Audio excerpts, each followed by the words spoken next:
In the dim glow of our kitchen lamp, my mother adjusted her glasses and leaned close to my father's bare back. He sat shirtless at the table, shoulders rigid, staring straight ahead like a statue. Not a word, not a flinch. She pressed the old tweezers into a raised bump between his shoulder blades, red and swollen, and pulled. Out came a glinting shard of metal, no bigger than a seed, dark with age. She dropped it into a glass vial with a soft clink, joining dozens more.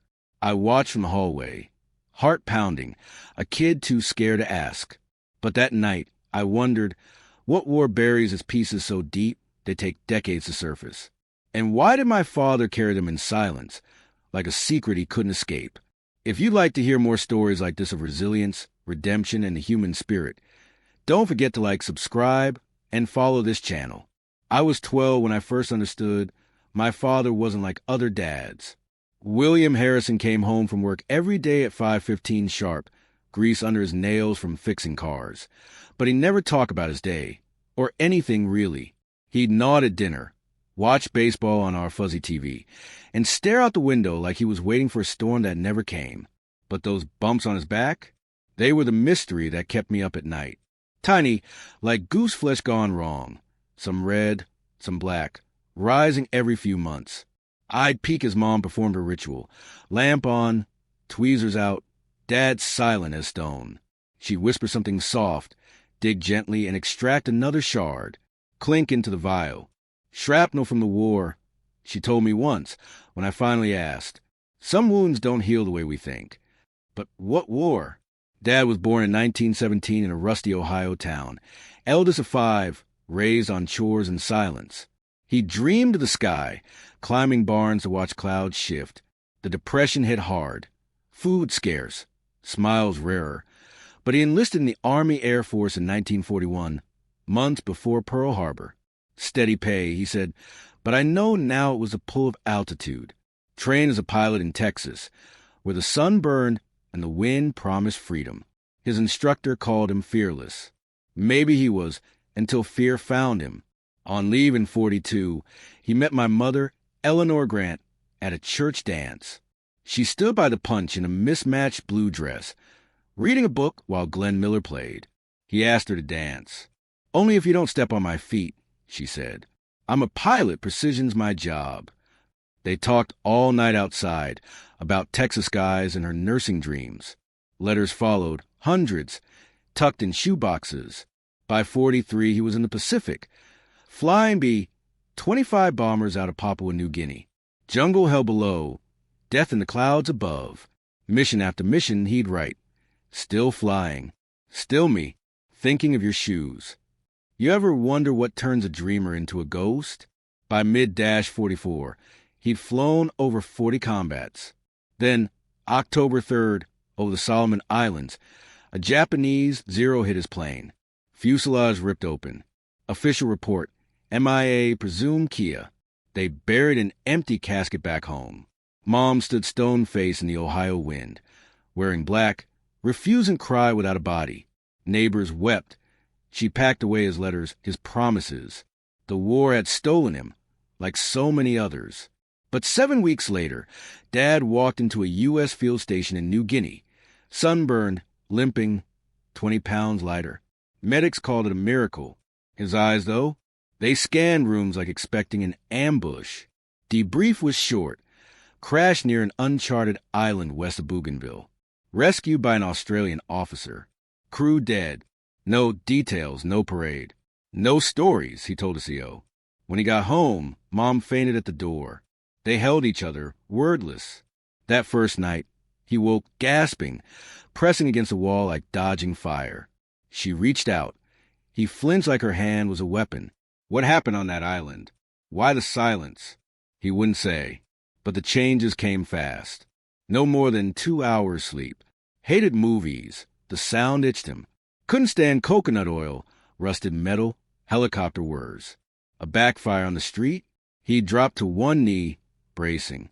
Tremor in his left hand when pouring coffee. Then, 6 months in, the bump started. Red nodules along his spine. Shoulder blades. One burst. Mom saw a silver glint. Shrapnel. Doctors dismissed it. fragments working out. But these were deep, rising like they had a mind. He refused surgery. "They're reminders," he said. The town welcomed him cautiously, like he might vanish again. Local paper wanted a hero story. He declined. Write about the boys who didn't come home. He took a job at the repair shop. Quiet, greasy, no questions for machines. Mom understood, or tried. She didn't push. But his laughter? Short, hollow. Neighbors brought casseroles, asked questions. We flew. We crashed. I made it. That's all he'd give. At night, he'd stare at the sky, not with wonder anymore, but like waiting for something to fall. When I was born in 1950, he softened a bit, held me like a live wire, sang lullabies under his breath, but stopped if anyone listened. No war stories, no pictures, no uniform. Just a folded flag on a shelf, gathering dust. The shrapnel kept coming, one every few months. Mom got surgical with those tweezers. One night, she pulled a tiny piece. His eyes glazed. He whispered, "Solomon." She paused. "Who?" He shook his head. "No one." Other names slipped in sleep. James Kororo Muratai. Once, I didn't know they'd killed him. What guilt was he bearing? As a teen, I drew tanks and planes, showed him. He'd smile, but his hands trembled. The space between us thickened with unspoken things. I wanted to ask about the war, the terrors, but his silence felt sacred. Then I saw Mom pull a shard one night, their eyes meeting mine. In his face, not pain, fear of being seen. What kind of man survives hell but wishes he hadn't? What ghosts ride on shoulders like that? I didn't know yet, but the questions were rising shard by shard. One click from you equals endless motivation for me. Please subscribe. Dad died on a Tuesday in 1996, no warning. Just slumped at breakfast, coffee cup shattering on the floor. He was 79, strings cut. I drove home from Chicago, 46 and divorced, still navigating silence with Mom. The house hadn't changed. Paint flaking, oak tree leaning. She met me at the door, red-eyed but composed, like at his fake funeral in 44. We buried him quietly, no honors, per his request. He heard enough noise in his life, she said. Sorting the estate felt like cracking a time capsule. Every drawer organized, every object heavy with memory. Third night, insomnia hit. I wandered his workshop. Oil and sawdust smell. On the workbench, a cigar box. Inside, the vial, half full of shards, dull but glinting. Next to it, letters bundled in twine. Some of Mom, others to no one. One envelope, Solomon. I opened it. I don't know if this will reach you. I owe you more than words. I was supposed to come back. I didn't, coward. You saved me. They killed you for it. I watched from the boat. Did nothing. Sorry. Lived quiet. Married. Had a son. But not a day without thinking of the fire, bodies, your face as they pulled you away. Hope someone told your children you were brave. Didn't die in vain. Heart pounding, I dug deeper. A yellowed folder. Hand-drawn map. Jagged coastline. Tent marked red. August 1944. Island W of Bougainville. A photo. Dad, young arm around a dark-skinned man. Both smiling under palms. A kid grinning from a tree. Who was this? Why hidden? That night, questions erupted. Who was Solomon? What island? Why carry guilt like a wound? Morning. I spread it on the kitchen table. Mom poured coffee, sat silent. Do you know Solomon? She stared into her mug. Heard the name in his sleep once. Asked, he said no one. I showed the photo. He lied. No, she said. Protected. Not the same. I took leave, dove into research. Military archives, declassified Pacific reports, veteran forums. Solomon Island stuff, vague, scrub missions, lost locations. Then a RAF message board thread. Australian radio operator James McCullen, missing 5 months in 44. Walked into camp starved, raving about a neutral island where locals had allies. Tracked his niece, Claire, in Melbourne. She answered, Uncle died 82 but kept diaries. Mention my dad? The one who lived. Video call. She held a crack journal. Read aloud. August 18th, 1944. Found a man, crashed west side, plane split. Alive, blood and metal. Villagers hid him in northern cave. Local boy Solomon, 19, stayed with him, learned English. I leaned in. When Japanese came, Solomon, distracted, led them away. They found out, burned village, took him and two others. Hanged from a palm. American never forgave himself. Dad watched. Claire nodded. Refused evacuation till he buried bodies. Dug graves himself. Made Uncle promise silence. If word got out, more islanders punished. Overwhelmed, it clicked. Dad's silence wasn't cold. Guarding a debt, too painful to share. Staring at skies, waiting for fallout. Flinching at fireworks, echoes of fire. The photo, Solomon beside him. Proud brothers. Guilt in that letter. Heavier now, confession and reverence. Why refuse medals? Because survival costs lives. He chose quiet. Fixing cars, eating dinner, breathing through pain. But the shrapnel? Reminders, like he said. Body pushing out what mind couldn't. 2 months later, I flew to Port Moresby. Backpack with map, diary copies, photo. Contacted historian Dr. RATMA. Sharp, skeptical. Showed her McCullen's entries. West of Bougainville, maybe Reef Islands uncharted. Week of maps, oral histories. Name emerged. Tavonga, tiny, abandoned in 70s. Sailed to neighboring Narooma. Kids on shore, smoke from fires. Met Chief Baraka, elderly. Gaze like generations. Showed photo. He touched a man. Solona, my cousin. Brave. Never came back. Handed letter. He read, eyes wet. Your father remembered. Enough. Sat in wave sound. Then, cave on Tavonga, hidden more. His spirit may linger. Next day, to Tavonga, overgrown jungle. Baraka led to hill, fern-hidden cave. Shallow, damp, floor carvings, initials. On wall under moss, WH 1944. Knelt, brushed it. Pulled vial, buried one shard in dirt.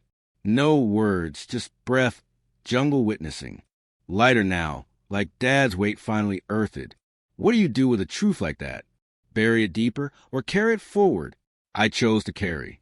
One click from you equals endless motivation for me. Please subscribe. Back home, everything shrank. The streets, the sky. Like I'd stepped from a vast story into something narrow. Stayed with Mom a week.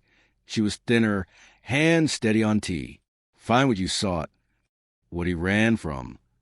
Sad smile, wasn't running. Holding the line. Sorted more belongings, not just stuff, but memories and gestures, silences shaping our home.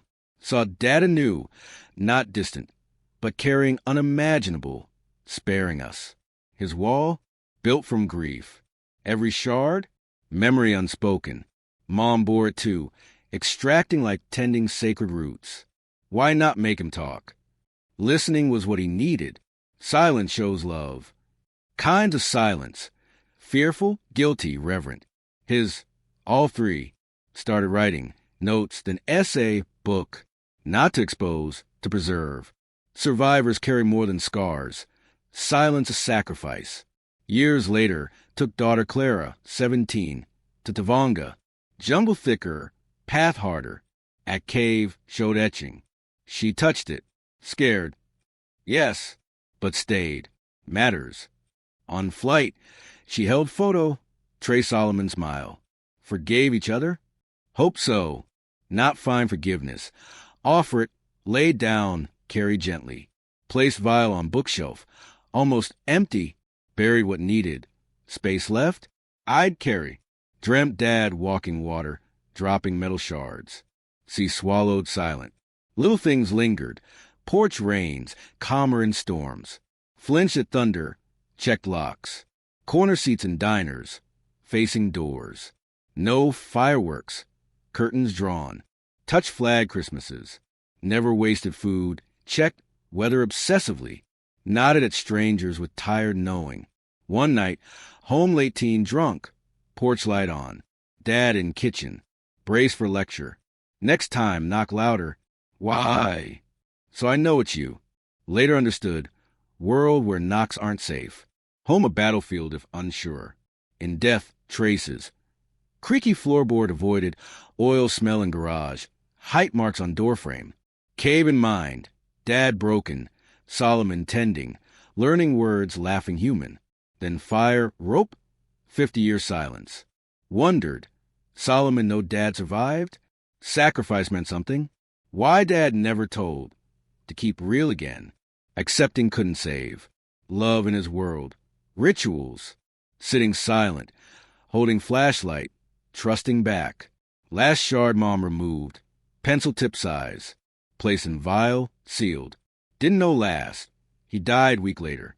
Vial now? Devotion. Survival as witness. Love enduring.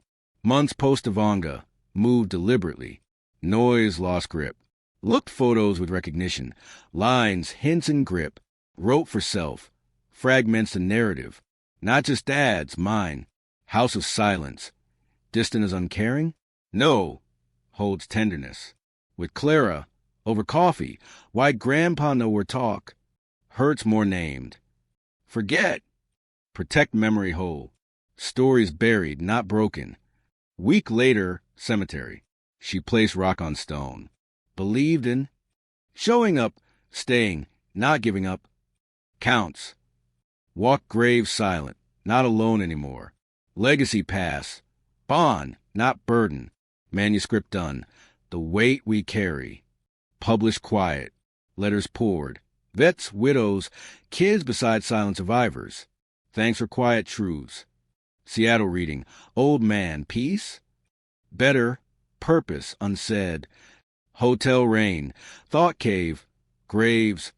Promise finished. Healing. Remember gently, intentionally. Stories not one man's.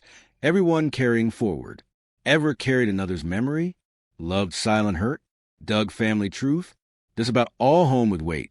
Grandpa's nowhere talk, Mom's flinching unexplained, boxes, letters, jars, pieces. Time look again. Remembering heals present. In the end, Dad's story wasn't about the war he fought, but the one he carried home. Guilt sharper than any shard. Silence louder than bombs. He survived not as hero, but witness, burying pain to spare us. Solomon's sacrifice? A life for a life, remembered in a cave etching. A buried fragment. I carried that vial's weight, then laid it down on Tavanga, closing a circle 50 years wide. But the real reveal? Silence wasn't absence. It was love's deepest form. What if your family's quiet holds a similar truth? Dig gently. You might find not just pain, but purpose. And in sharing, we all carry less alone. Subscribe if these buried stories move you. Let's keep pulling them to light, one shard at a time.